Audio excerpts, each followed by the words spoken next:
ஆடுவான் கொண்டாடுவான் ஆனந்தம் காணுவான் என்னாலுமே ஆடுவான் பாட்டுவான் கொண்டாடுவான்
அடுத்து போருடைய தோழர்களுக்கு என்னுடைய வாழ்த்துக்களை நன்றி செய்கிறீங்க. நல்ல பாட்டு போயிட்டு நம்ம மக்களுக்கு ஏன் மக்கள் தான் நிறைய பேர் யோசிப்பாங்க. ஒரு சினிமாலையும் பார்த்ததில்லையே அரசியலையும் பார்த்ததில்லையே யாராலும் சில பேர் புரிஞ்சிருக்கோம், நிறைய பேர் குழப்பமா இருக்கும். அந்த ஸ்டாருக்கெல்லாம் ஒரு ஸ்டார் தான் நான். உழைப்பால 5 வயசுல என் தாயை இழந்த எடப்பாடியில ஏற்றப்பட்ட பொறுக்கி சாயந்தரம் 5 வயசுல சாணி பொறுக்கி என்னை செதுக்கிக்கிட்டு 9 வயசுல ஒரு டீ கிளாஸ் கழுவி இன்னைக்கு சிங்கப்பூர், அமெரிக்கா, நமது கோட்புரி, யாழ்ப்பாணம் எல்லாம் நிறுவனம் நிறுவி 100கணக்கான கிளைகளில் 5000க்கும் மேற்பட்ட தொழிலாளியை உருவாக்கியவன் தான் இந்த ஏழை சிறுவர். ஒருவர சாப்பாட்டுக்கு வழி இல்லாதவர், ஒரு அனாத. அப்படி இருக்க எனக்கு இந்த உலகமே எனக்கு நீங்க சொந்தமாக நிற்குது. அது எங்க சொந்தங்கள், உங்க சொந்தங்கள். அதான் இன்னைக்கு கூட இந்த இடத்துக்கு வரத்துக்கே எனக்கு நேரமே கிடையாது. அவனோட நிறுவனங்களை நான் தொடங்கி வேலை வாய்ப்பை இளைஞர்கள் ஏற்படுத்தி உற்சாகத்தின் உற்சாகம், தேசத்தின் வளர்ச்சி, இளைஞர்களின் தன்னம்பிக்கை நான் சொல்லி இந்த படிப்பில்லாத பிள்ளைங்க, கைவிடட்ட பிள்ளைங்க எதுலைனாலும் நீ வாழ்க்கையில வருவேன் அப்படின்னு உதாரணமே நான் தாங்க. அது அதுக்கு சம்பாதிச்ச சம்பாதிகள் கட்டி பாருங்க. கொஞ்சம் கேன்சரு, கொஞ்சம் பிரஷரு, நிறைய தீக்காயங்கள், சுண்டு எல்லாரும் வராது, தன்னுடைய பிரியாணி அடிச்சிருச்சு. அப்படி 1991 பூந்தமல்லியில ஒயிட்டுன்னு ஒரு ஹோட்டல்ல கூட கொஞ்ச நாள் தட்டுக்கிட்டு இருந்தேன். அப்ப இந்த ஞானம், அவரு புகை ஞானம் ஐயா இருக்காங்கல்ல, இந்த வழியா போவேன். ஏழை செய்வேன் பகவதின்னு ஒரு தேட்டர் பம்ப் இருக்கா, அப்படி கட்டுவிட்டு இந்த கோயில் திருவிழால போவோம் நடந்து. ஏதாவது கொஞ்சம் சோறு போட்டா வாங்கி சாப்பிடலாமா, இது அன்னதானம் கிடைக்குமான்னு பசியோட போவேன். இன்னைக்கு முன்னாடி எல்லாம் நிக்க போகுது.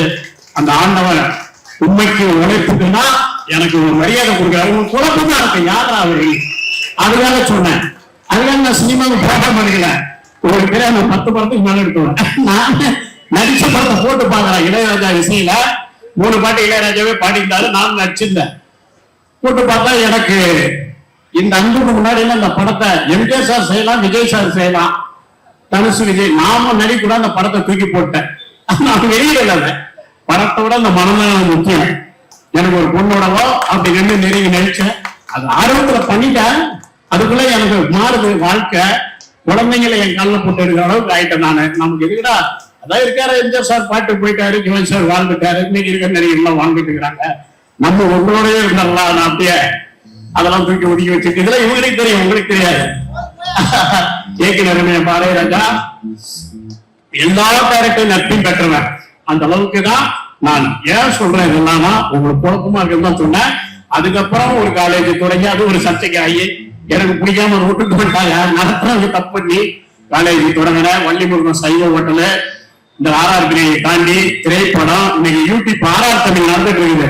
உங்க பிள்ளைகளுக்கு எல்லாம் இந்த வீடியோ போட்டு காட்டுங்க.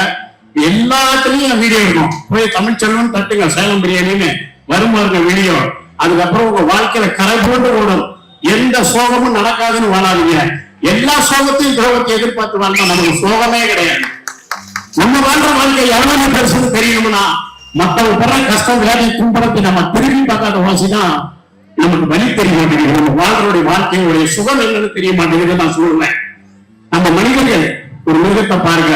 ஒரு மால் குட்டியை ஈன்ற காட்டுக்கொண்ட அந்த குட்டியை ஒரு சிங்கப்பூர் எடுத்து அது தவிக்கும், துடிக்கும். அந்த தாய் ஒரு கோழி அமகாட்டு ஒரு பாம்பு வரும், அதுக்கும் இறந்து போகுது தம்பிகளுக்காக, அந்த தாய் பிள்ளைகளுக்காக. ஆனா மனிதர்கள் நமக்கு அப்படியெல்லாம் சோதனைகள் இல்லை. இதெல்லாம் பார்த்தாதான் நம்ம அந்த கைகாலோட வாழ்ற வழி தெரியும். ஒரு நாள் கண் இல்லாம கட்டி வாழ்ந்து பாருங்க, இந்த பணங்காசோட இந்த கண்ணு எவ்வளவு பெருசுன்னு தெரியும். ஒரு நாள் 2 கையை வந்து வண்டிட்டு சோறு எடுத்து பாருங்க, இந்த வாய் பணத்தோட எவ்வளவு பெருசுன்னு தெரியும். இந்த ஆரோக்கியம் நம்ம உடம்புக்கு அதுதான் சொத்து. நான் காமராஜர் விழாவில் பேசினேன். நம்ம பசியானது நம்மளோட நீர்வளத்துறை அமைச்சர் மத்தியில பேசினேன். நான் நாளைக்கு முன்னாடி விழாவில் எது நமக்கு சொத்து எல்லாத்தையும் இந்த மக்களுக்கே கொடுத்துட்டு போயிருக்கேன். இவங்க கொடுத்த வாழ்க்கையை அவங்களுக்கே கைமாற கொடுத்துருந்ததுதான் என் வாழ்க்கை. அதனாலதான் இவங்க ஆதரவு. இந்த தமிழ்நாட்டிலேயே வீட்டுக்குள்ள ஓட்டு வச்சு சோறு போடுறாங்க.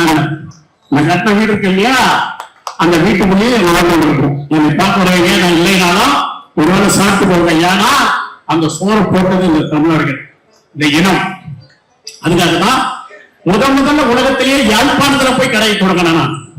போர் பகுதியில உங்களுக்கு தெரியும், எங்க ஊர் பேர் கேட்டா கூட ஈழத்துல போர் நடந்து இன்னைக்கு 17 ஆண்டுகள் ஆச்சு. தேசிய தலைவர் பிரபாகரன் தலைமையில எல்லாம் கொழும்புல போய் திறப்பாங்க. கொழும்பு சிங்கப்பூர் மாதிரி இருக்கும். ஆனா நீங்க போய் யாழ்ப்பாணத்தை பாத்தீங்கன்னா 50 வருஷம் முன்னாடி இந்த ஊர்லாம் எப்படி இருக்கும், அங்கதான் நீங்க இருக்கும். அங்க போய் அந்த போர் பிடிக்கல முதல் கடையை தொடங்கிற தமிழரும் நான் தான். அதெல்லாம் பெருமை இல்லை, உணர்வு, ரத்தம். பிறந்தா மறைஞ்சா பிறந்த மண்ணையும் பெற்ற தாயும் வாழ்ந்த ஊரையும் மறக்க கூடாதுங்கிறத என் வாழ்க்கையில் தாரக மந்திரமே. இந்த கை அவ்வளோ பசியில கூட இடம்பிருக்கும். இழந்த கத்துக்கணும், நான் கொடுத்ததை மட்டும்தான் வாழ்க்கையா வச்சிருக்கேன். இது வரைக்கும் இந்த கையை ஏன் இழந்தனா ஏற்கனவே சோம்பேறித்தனம் குத்திக்கணும், அதுக்கு அடிப்பாயிடணும். அந்த பசியும் வழியை தாண்டி சம்பாதிக்க கத்துக்கிட்டா இன்னைக்கு 10,000 பேருக்கு வேலையை கொடுத்தோம்னா 10,000 பேர் கொடுப்போம்னு தெரியல, உருவாக்கிட்ட பாருங்க. அதனால நம்ம கஷ்டத்தை தாங்கிறது, துரோகம், இது எல்லாமே நமக்கு ஒரு பாடமா இருக்குங்க. நம்மளை செதுக்கி கொடுக்கும். அதுக்காக தவிர்த்து போயிடாதீங்க. கஷ்டம் வரும்போது கண்ணை திறந்து வெளியே போட்டோம், கஷ்டத்தை கண்ண மூடி உள்ள வாங்கிறாதீங்க. அப்படி ஆண்டு புரியுதுங்களா? வலி துவல் தேர்வு துன்பங்கள்லாம் தோழத்துக்கு எடுத்துங்க. அடுத்த முறை நம்ம சரியா இருப்போம். 1000 ரூபாய் தோத்து பாரு, 10,000 உசாரா இருப்பேன். 10,000 தோத்து பாரு, லட்சத்துல உசாரா இருப்பேன். லட்சம் தோத்து பாரு, கோடியில் உசாரா இருப்பேன். நான் ஏமாந்த இடத்துல அப்படியே செதுக்கி போயிட்டே இருப்பேன். அறுபத்துல எடுத்துவேன், அது கூட போராட மாட்டேன். துரோகத்தோட போராடக்கூடாது, அது துரோகம். நம்ம நம்மளாவே இருக்கணும். எத்தனை லட்சம் வந்தாலும் அதை படிக்கட்டாக்கி சாதன சோதனைகள்லாம் ஆக்கி போயிட்டே இருக்கணும் வாழ்க்கையில. இன்னைக்கு என் வாழ்க்கை விமானத்துல இருக்குது. நேற்று கூட இந்த இடத்துக்கு வரதுக்கு கல்வராயமலையில கவர்மெண்ட் ஆர்டர் கோடை விழா நடக்குது. நான் என் பேருக்கு அங்க ஆர்டர் போடணும். என்னடா இந்த நேரத்துல இங்க இது முன்னாடி இதுக்காக வந்துட்டு மறுபடியும் காலையில ஓடணும். என்னடா இது வரணுமான்னு யோசிச்சேன். இல்லப்பா அவங்க பேசு எப்படியே போங்க. எங்க டிரைவர் எங்க டிரைவ சொன்னாங்க, கோயில் பாரு சாமி நம்ம கூப்பிடுது போயிடலாம்னு கிளம்பிட்டேன்.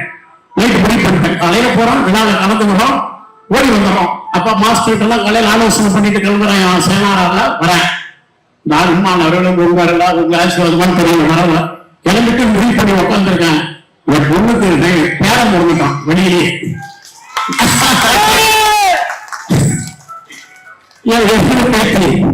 இந்த அம்மனோட அருளை பாருங்க. நான் ஒருவேளை அப்படி என்ன பண்றது என்ன கூட நடத்திருக்கலாம்.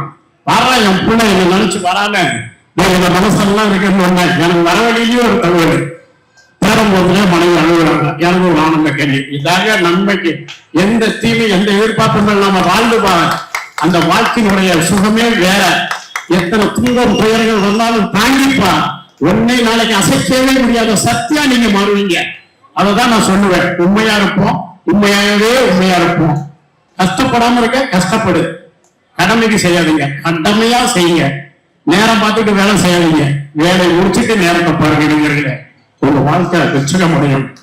உங்க லைஃப்ல நல்ல உடற்பா உங்க கோடுகள்லாம் உங்க உடம்புக்கு தேவையான விஷயங்களை தேர்ந்தெடுத்து வேலையை பார்த்து சாப்பிடுங்க. அதிக சக்கரை உள்ள நாடா, சுகர் உள்ள நாடா தமிழ்நாடு மாறிட்டு உலகத்திலேயே அதிக சக்கரை உள்ள நாடு. புரோட்டீன்னா என்ன, கொலஸ்ட்ரால்னா என்ன, விட்டமின்ஸ் என்னங்கிற அறிவு நமக்கு வேணும்.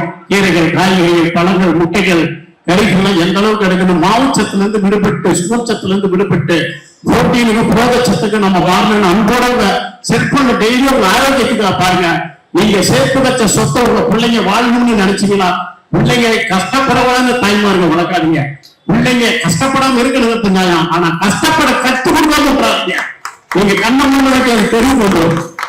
உருவாக்கி வச்சிருக்கிற சொத்தை பிள்ளைங்க சம்பாதிக்காதீங்க. பிள்ளைகளுக்கு சாப்பிடக்கூடிய தொழிலை கற்றுக் கொடுங்க. அது இன்னும் 10 தொழில் அர்த்தம். பிள்ளைகளை ஊட்டி வளர்க்காதீங்க, உழைக்க கற்றுக் கொடுங்கன்னு நான் சொல்லுவேன். அந்த உழைப்பாங்க உடனே ஆரோக்கியத்தை கொடுக்கும். டீயாத்திரங்க பாரு எவ்வளவு சுறுசுறுப்பா இருப்பாங்க, ஒரு ஆண் பண்றவங்க பாரு எவ்வளவு சுறுசுறுப்பா இருப்பாங்க. பார்த்துருப்பீங்க நீங்க வழியில எத்தனையோ தொழிலாளிங்க இந்த அடிப்படை வேலை செய்யணும்னா எப்போ ஒரே ஆக்ஷனா பராட்டா விசுறவங்க, பீடா பிடிக்கிறவங்க, யோசனை ஊத்துறவங்க, சப்ளை பாக்குறவங்க நடக்கிறவங்க, இந்த தொழிலாளிகள் எவ்வளவு ஆரோக்கியமா இருப்பாங்கன்னு. உழைப்பு உழைப்பு பிள்ளைங்களுக்கு உழைப்பை கற்றுக் கொடுங்க, சொத்தை கொடுக்காதீங்க. சொத்து பாதுகாப்புத்தானே தவிர பிள்ளைங்க உட்கார்ந்து சாப்பிடணும்னு நினைச்ச பிள்ளைங்களை வளர்த்துறாதீங்க. என் பிள்ளைங்களை அப்படிதான் வளர்த்தேன். நிர்வாகம் பார்த்துட்டு என் பொண்ணு இன்னைக்கு படுக்கையில கூட போன் பேசுறது யாராவது ஜிபே பண்ணணும் அமௌண்ட் ஆபரேஷன் பண்ணிட்டு சிசரிங் முடிச்சுட்டு ஹாஸ்பிட்டல் போய் பார்த்துட்டு இருக்கிறேன். நான் கத்து கொடுத்தேன். அது நாளைக்கு போயிட்டே இருக்கும் வாழ்க்கையில. பிள்ளைங்களை ஊட்டி வளர்த்துட்டோமா நாளைக்கு என்ன பண்ண செல்போனை பார்க்க வச்சு வளர்த்துட்டோம். சோர்ஸ் விட்டு போய் செல்போனை கொடுக்குறோம். அது எதை கத்துக்கணும் நாளைக்கு? மூளை பாதிச்சு கண்ணு பாதிச்சு குழந்தைங்களோட அறிவை மங்கிடும். இதுதான் நான் சொல்லுவேன் உங்களுக்கு. உங்களோட பிறந்ததுதான் எனக்கு சொத்தை தவிர இதெல்லாம் சொத்து இல்ல. என்ன கூட உட்கார சொன்னாங்க. இதெல்லாம் நான் ஏற்றுட்டு எப்போ சினிமால போயிருப்பேன். எனக்கு எப்பவுமே யதார்த்தமும் உண்மைதான். நீங்க கொடுத்த வாழ்க்கைக்கு தமிழ்ச்சொல்ல என்னைக்கும் கைமாறு. நன்றி, வாழ்த்துக்கள். நன்றி. மீண்டும் என் சொந்தங்களுக்கு உங்களோட பிறந்ததுதான் சொத்து. அதே போல இப்போ 10 நாளைக்கு முன்னாடி ஒரு வீடியோ போட்டேன். நம்ம ஆராய்ச்சி ஒரு யூடியூப் தொடங்கிருக்கிறேன். நான் உங்களுக்காக ஒரு யூடியூப் போட்டேன். மேகதாது அணைக்கட்டை பற்றி நான் படிக்கலன்னு சொல்றேன். காமராஜர் வழி நடக்கணும் நீர்நிலைகள் உருவாக்கிய காமராஜர் அந்த வீடியோ இது வரைக்கும் இன்ஸ்டாகிராம் பேஸ்புக் 50 லட்சம் பேரு வாழ்த்திருக்கிறாங்க. உலகம் முழுவதும் இருந்து முதலமைச்சர் தாக்கி எல்லாம் போயிருக்கேன். ஒரு ஐடியா கொடுத்தேன். அந்த நீர்லாம் எப்படி சேர்க்கணும்னு. செம்பரமாக தண்ணி கூட அப்படியே பேக்கர் எடுத்து போய் மேட்டூர் ஒரு பைப்படியா விடுங்க. இந்தியாப்ப சென்னையில விடுங்க, கடல்ல விடுறீங்க. நிறைய பேசுங்க. எல்லாம் பாருங்க, ஆறார் தண்ணியில பாருங்க.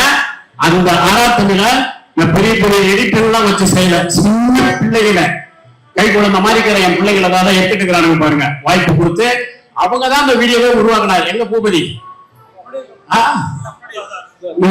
பாருங்க, இவர் தான் இந்த மாதிரி அந்த வீடியோ. இளைஞர்களுக்கு நான் வாய்ப்பு கொடுக்கணும், குழந்தைங்களுக்கு ஊக்கப்படுத்தணும், உழைக்க கற்றுக் கொடுக்கணும். ஆனா எனக்கு நிறைய எதிரான கமெண்ட் எல்லாம் இருக்கும். ஏன்னா என்கிட்ட யாரும் உட்கார வச்செல்லாம் சம்பளம் போட மாட்டேன். உழைப்ப கற்றுக் கொடுத்து உழைக்க வைப்பேன். நிறைய பேருக்கு அது பிடிக்காது. பிரஸ் பண்ணியா, நீட்டா இல்லையா, 2 நேரம் பிரஸ் பண்ணு, இதை சாப்பிடு, இந்தா உடம்பு துணி எடுத்துக்கணும், இன்னொரு தண்ணி எங்க இருக்கான்னு தெரியல, கொஞ்சம் வேறு ஸ்மெல்லு, ஏன் காசுல மாதவா போலவாங்க, வெள்ளி பிஞ்சு தின்ன, கொய்யாக்கா தின்ன, இந்த வேறு உடம்பு விட்டு போயிடுன.